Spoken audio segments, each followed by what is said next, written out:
باب لیجعل آخر صلاته وترا، یہ باب ہے کہ وہ اپنی رات کی آخری نماز وتر کو بنائے۔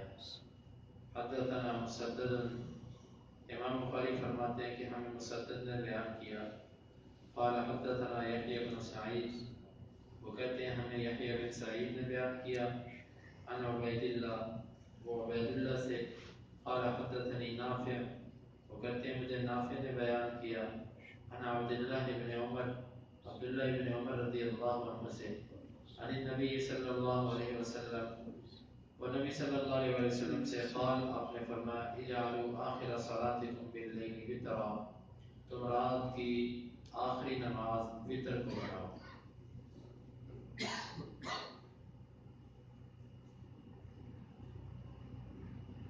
اس حدیث کا مطلب واضح ہے کہ رات کی جو آخری نماز انسان کی ہونی چاہیے وہ وتر ہونی چاہیے۔ اگر کوئی بندہ تہجد نہیں پڑھنا چاہتا تو عشاء اس کی نماز ہے، عشاء کے بعد وہ وتر پڑھ لے۔ بہتر وقت اور افضل وقت تو یہ ہے کہ وہ اس کو رات کے آخری پہر تہجد کے بغل میں جا کے پڑھے، لیکن اس وقت اگر وہ نہیں پڑھ سکتا، اٹھ نہیں سکتا، تو پھر اس کے لیے بہتر یہ ہے کہ وہ عشاء کے بعد ہی پڑھ دے، جس طرح کہ نبی صلی اللہ علیہ وسلم نے ابو ہریرہ رضی اللہ عنہ کو وصیت کی تھی۔ اب سوال یہ ہے کہ صحیح مسلم کی روایت کے اندر آتا ہے کہ نبی صلی اللہ علیہ وسلم وتر کے بعد 2 رکعتیں بیٹھ کر پڑھا کرتے تھے۔ ایک طرف اس حدیث میں آیا کہ رات کی آخری نماز وتر کو بناؤ، اور دوسری طرف حدیث میں آتا ہے کہ نبی صلی اللہ علیہ وسلم وتروں کے بعد 2 رکعتیں بیٹھ کر پڑھا کرتے تھے۔ تو علماء نے اس روایت کے بارے میں یہ کہا ہے کہ وہ نبی صلی اللہ علیہ وسلم کا خاصہ تھا، کہ وہ نبی صلی اللہ علیہ وسلم کس طرح کیا کرتے تھے۔ بہرحال واللہ عالم بالصواب، خاصے کی کوئی ایسی دلیل نہیں ملتی۔ وہ 2 رکعتیں جو نبی صلی اللہ علیہ وسلم بیٹھ کے پڑھا کرتے تھے، ان کو آج بھی اگر کوئی پڑھتا ہے تو اس کے بارے میں ہم یہی کہیں گے کہ وہ وتر کے بعد کی نماز ہے۔ عام طور پر رات کی نماز سے مراد تہجد ہے، اور رات کی نماز سے مراد عشاء کی نماز ہے، اور وہ جو 2 رکعتیں ہیں وہ نہ تہجد میں ہیں اور نہ وہ رات کی نماز میں آتی ہیں۔ اس لیے اس حدیث کا مطلب یہ ہے کہ تہجد پڑھنے والا تہجد کے آخر میں وتر پڑھے، اور عشاء پڑھ کے وتر پڑھنے والا عشاء کے بعد اس وتر کو پڑھے۔ ایک دوسرا مسئلہ، ایک بندے نے رات کو وتر پڑھ لیا، اس کو یہ تھا کہ میں صبح نہیں اٹھ سکتا، رات کو وتر پڑھ کے وہ سو گیا۔ اب صبح جب وہ اٹھے گا تہجد کے وقت، پھر اس کی آنکھ کھل گئی، اللہ تعالیٰ نے توفیق دے دی اٹھنے کی، اب یہ بندہ کیا کرے؟ تو یہاں پر علماء کی 2 آراء ہیں۔ کچھ اہل علم یہ کہتے ہیں کہ وہ بندہ وتر کو پہلے توڑے گا، جو رات اس نے وتر پڑھا تھا، 1 پڑھا یا 3 پڑھے یا 5 پڑھے، وہ 1 رکعت مزید پڑھ کے وہ جوٹا بن جائے گا، جفت بن جائے گا، وتر ٹوٹ گیا۔ اس کے بعد وہ اپنی تہجد کی نماز پڑھے، پھر وہ 1 وتر آخر میں پڑھ لے، یعنی پہلے وتر کو توڑ دیا، پھر تہجد پڑھی اور پھر بعد میں وتر پڑھے۔ یہ بات اہل علم کا قول ہے، ان کے موافقین سلف میں سے بھی کچھ لوگ ہیں۔ دوسری بات، راجح بات واللہ اعلم بالصواب، وہ یہ ہے کہ جب آپ نے 1 مرتبہ وتر پڑھ دیا تو اس وتر کو توڑنے کی ضرورت نہیں ہے، کیونکہ وتر کو توڑنا کوئی نبی صلی اللہ علیہ وسلم کا طریقہ اور کچھ آپ سے ثابت نہیں ہے، اس لیے وتر کو توڑنے والا مسئلہ درست معلوم نہیں ہوتا۔ اور نہ ہی آپ ایک رات میں 2 وتر پڑھ سکتے ہیں، کیونکہ حدیث میں آتا ہے لا وتران فی لیلۃ، ایک رات میں 2 وتر نہیں ہو سکتے۔ آپ نے یہ سوچا کہ میں نے رات کو عشاء کے بعد وتر پڑھا، اب تہجد پڑھنے کے بعد پھر وتر پڑھوں، یہ ایک رات میں 2 وتر بن گئے، تو اس کی بھی ممانعت ہے۔ تو پھر صحیح بات یہ ہے کہ آپ نے عشاء کے بعد اگر وتر پڑھ لیا، آپ کو یہ تھا میں نہیں اٹھ سکتا، لیکن اتفاقاً آپ اٹھ گئے، تو یہ جو حدیث ہے اس کا اس اتفاقی معاملے کے ساتھ کوئی تعلق نہیں۔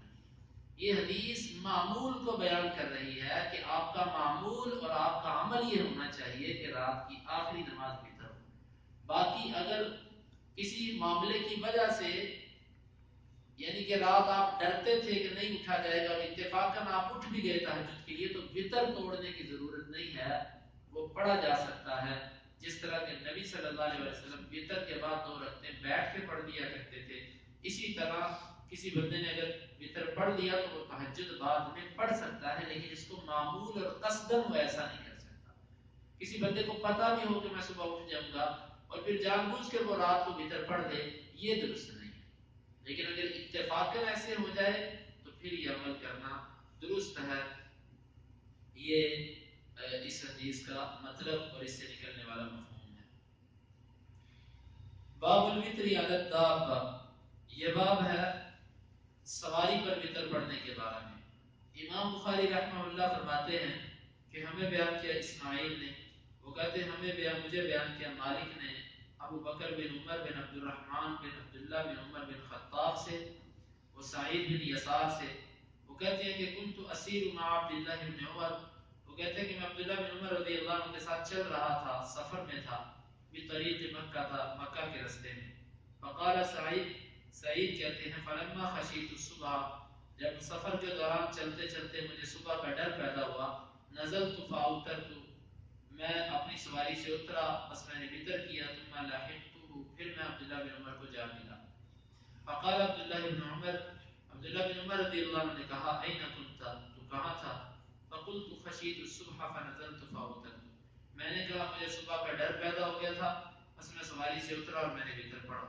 فقال عبداللہ اما لک فی رسول اللہ صلی اللہ علیہ وسلم اسوۃ حسنہ، عبداللہ نے کہا کہ کیا تیرے لیے رسول اللہ صلی اللہ علیہ وسلم میں اسوہ حسنہ نہیں ہے؟ فقلت بلا، میں نے کہا کیوں نہیں؟ اللہ اللہ کی قسم۔ قال فإن رسول اللہ صلی اللہ علیہ وسلم كان يوتر على البعير، وہ کہنے لگے کہ بے شک رسول اللہ صلی اللہ علیہ وسلم سواری پر ہی وتر پڑھا کرتے تھے۔ امام بخاری رحمۃ اللہ علیہ نے جب وتر کے سارے مسائل بیان کر دیے تو ایک اور اختلافی مسئلے کی طرف اشارہ کر دیا۔ وہ اختلافی مسئلہ یہ ہے کہ بعض لوگ یہ کہتے ہیں کہ وتر واجب ہے، فرض ہے۔ امام بخاری رحمۃ اللہ علیہ نے یہ باب قائم کیا کہ وتر سواری پر پڑھا جا سکتا ہے، اور جب فرض نماز ہوتی ہے وہ سواری پر نہیں ہوتی، فرض نماز اتر کر پڑھی جاتی ہے، اور وتر کا سواری پر پڑھا جانا اس بات کی دلیل ہے کہ وتر واجب یا فرض نہیں ہے۔ ویسے اہل علم مثال کے طور پہ امام احمد بن حنبل رحمہ اللہ کہا کرتے تھے کہ اس بندے کی گواہی نہیں قبول کی جائے گی جو وتر نہیں پڑھتا۔ امام مالک رحمہ اللہ یہ کہا کرتے تھے اس کو سزا دی جائے جو وتر نہیں پڑھتا۔ اس طرح کے کلمات سلف صالحین سے ملتے ہیں، لیکن وتر کے فرض یا واجب ہونے پر کوئی دلیل نہیں۔ مؤکد ہے، رات کی نماز میں سے سب سے اہم ترین فرض کے بعد مؤکد ترین چیز جو ہے وہ وتر ہے، اور دن کی نماز میں سے سب سے اہم ترین چیز، تاکید والی چیز، وہ فجر کی 2 سنتیں ہیں۔ یہ 2 اہم ترین چیزیں ہیں، تو اس لیے وتر کی اہمیت بہت زیادہ ہے، لیکن یہ فرض اور واجب نہیں ہے۔ جن لوگوں نے اس کو فرض یا واجب کہا، امام بخاری نے اشارتاً مقرر کیا۔ واقعہ اس طرح کہ عبداللہ بن عمر کے ساتھ سعید بھی تھے، سعید بن یسار، یہ رستے میں اتر کے وتر پڑھنے لگے تو عبداللہ بن عمر کو بعد میں ملے، وہ کہنے لگے کیسے پیچھے رہے؟ کہنے لگے مجھے صبح کا ڈر تھا، میں وتر پڑھنے لگ پڑا۔ تو معلوم ہوا کہ جب کوئی بندہ بیدار ہو تو اس کو کوشش یہ کرنی چاہیے کہ وہ وتر آخر پیر میں پڑھے۔ تو انہوں نے کہا کہ کیا تمہیں اللہ کے رسول صلی اللہ علیہ وسلم کا طریقہ کافی نہیں ہے؟ یہ ایک سمجھانے کا انداز ہوتا ہے، یعنی کہ ایسی بات کی کہ جس سے اگلے بندے کو ہلا کے رکھ دیا کہ کیا تمہیں اللہ کے رسول کافی نہیں ہے؟ تو یعنی کہ فوراً احساس پیدا ہوتا ہے کیوں مجھے کافی نہیں ہے۔ تو یہ ایک بڑا اچھا انداز ہے کسی کو سنت طریقے پر عمل کروانے کا۔ تو کہنے لگے کہ نبی صلی اللہ علیہ وسلم جب سواری پر وتر پڑھ دیا کرتے تھے تو پھر آپ کیوں نہیں پڑھتے؟ دیکھو اندازہ کیجئے کہ صحابہ کرام نبی صلی اللہ علیہ وسلم کے طریقے کے کتنے پابند تھے، اتنا بھی وہ برداشت نہیں کرتے تھے کہ ایک وتر اگر نبی نے سواری پر پڑھا ہے تو اس کو نیچے اتر کے پڑھا جائے۔ اس کے لیے بھی وہ یہ کہتے تھے کہ کیا تمہیں نبی کا طریقہ کافی نہیں؟ اور وہ لوگ جو نبی صلی اللہ علیہ وسلم کے طریقوں کو چھوڑ کر اپنے طریقے اختیار کرتے ہیں، انہیں اس موقع پر تھوڑا سا سوچنا چاہیے۔ کہ نبی صلی اللہ علیہ وسلم کا جو طریقہ تھا اسی میں خیر ہے، اسی میں اسوا ہے، اسی میں نجات ہے.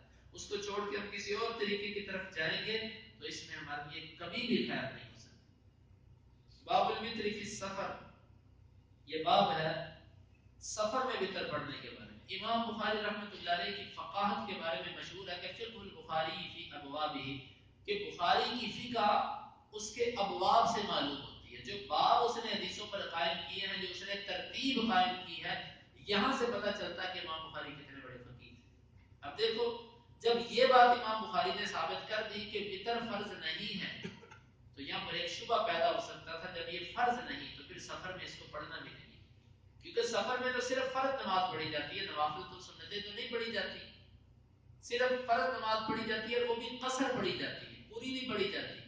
امام بخاری اتنے زیرک اور اتنے دانا ہیں، اس کے فوراً بعد یہ باب قائم کر دیا کہ وتر ہے تو نفل سنت فرض نہیں ہے لیکن سفر میں بھی پڑھا ہے. جس طرح فجر کی 2 سنتیں فرض نہیں ہیں لیکن سفر میں بھی پڑھی جاتی ہیں. فجر کی نماز پوری پڑھی جائے گی، سنتیں بھی پڑھی جائیں گی اور نماز بھی پڑھی جائے گی. اور اسی طرح مغرب کی سفر میں 3 کی 3 رکعتیں پڑھی جائیں گی. باقی ساری نمازوں کے اندر قصر ہے. باقی 3 نمازیں بنتی ہیں، ظہر میں قصر ہے، عصر میں قصر ہے، مغرب عشاء میں قصر ہے. نہ مغرب میں قصر ہوگی لیکن مغرب کی سنتیں نہیں پڑھی جائیں گی، اور فجر کی سنتیں بھی پڑھی جائیں گی اور رکعتیں 2 کی 2 رہیں گی.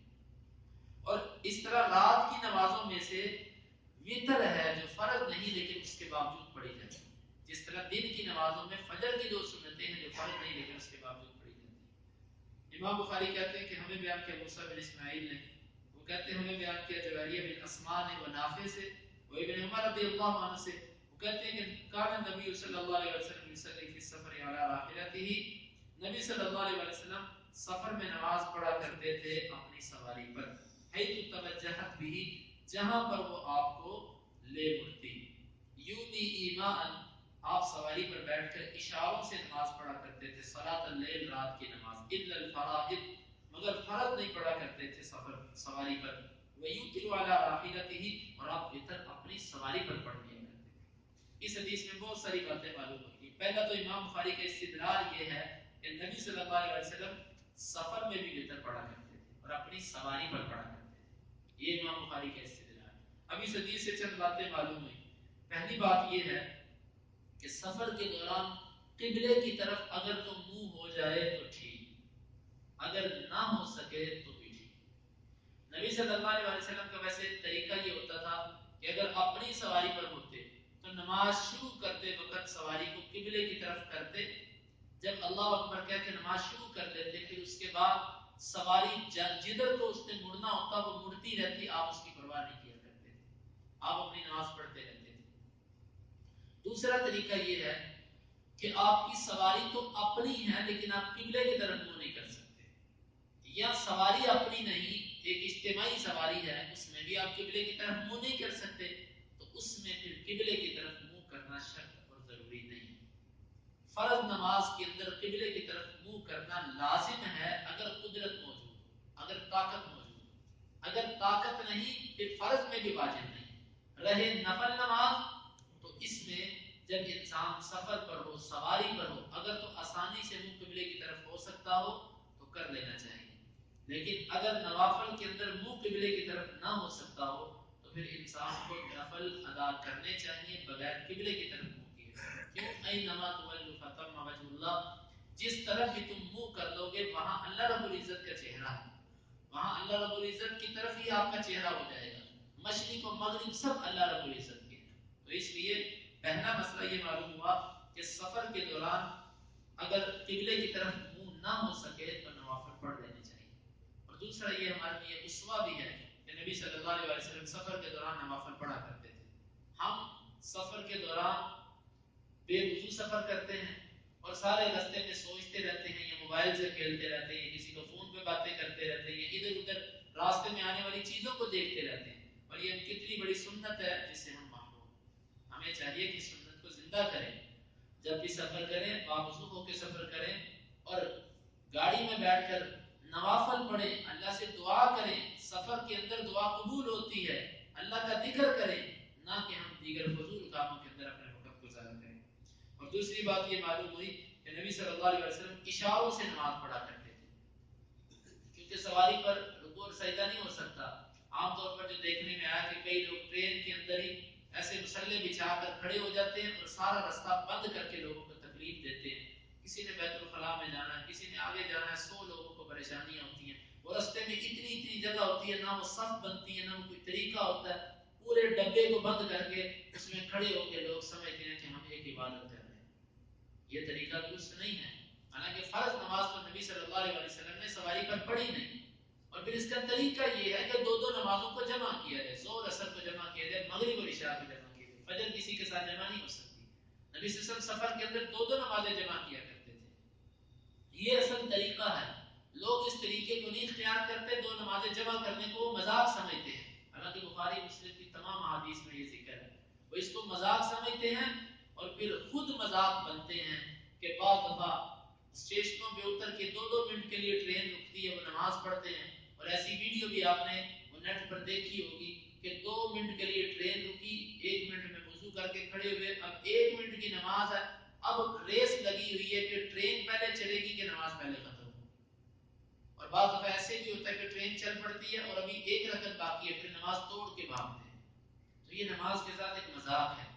نبی کی سنتوں پر جب کوئی بندہ عمل کرتا ہے تو اس کے لیے زندگی میں بھی سکون ہے اور آخرت میں بھی سکون ہے۔ تو اس لیے یہ طریقہ ہے نبی صلی اللہ علیہ وسلم کا۔ آپ فرض نماز سواری پر نہیں پڑھا کرتے تھے، فرض نماز آپ نیچے اتر کر پڑھا کرتے تھے، یہی طریقہ ہے فرض پڑھنے کا۔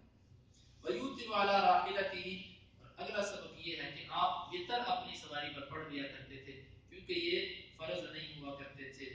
اللہ رب العزت سے دعا ہے کہ اللہ تعالیٰ میں اس پر عمل کی توفیق عطا فرمائے۔ کل انشاءاللہ اس باب کی آخری احادیث آئیں گی کہ قنوت وتر، یہ دعا رکوع سے پہلے ہے کہ رکوع کے بعد ہے، اور اس کے ساتھ انشاءاللہ وتر کے اختصار کے ساتھ سارے احکامات بھی وہ کل کے درس میں بیان کیے جائیں گے۔ اللہ رب العزت سے دعا ہے کہ اللہ تعالیٰ کتاب و سنت کو سمجھنے کی اور اس پر عمل کرنے کی توفیق عطا فرمائے۔ اللهم انفعنا بما علمتنا وعلمنا ما ينفعنا وزدنا علما۔ اللهم اقسم لنا من خشيتك ما يحول بيننا وبين معاصيك، ومن طاعتك ما تبلغنا به جنتك، ومن اليقين ما تهون به علينا مصائب الدنيا، متعنا اللهم بأسماعنا وأبصارنا وقوتنا أبدا ما أحييتنا، واجعله الوارث منا، واجعل ثأرنا على من ظلمنا، ولا تجعل مصيبتنا في ديننا، ولا تجعل الدنيا أكبر همنا ولا مبلغ علمنا، ولا تسلط علينا من لا يرحمنا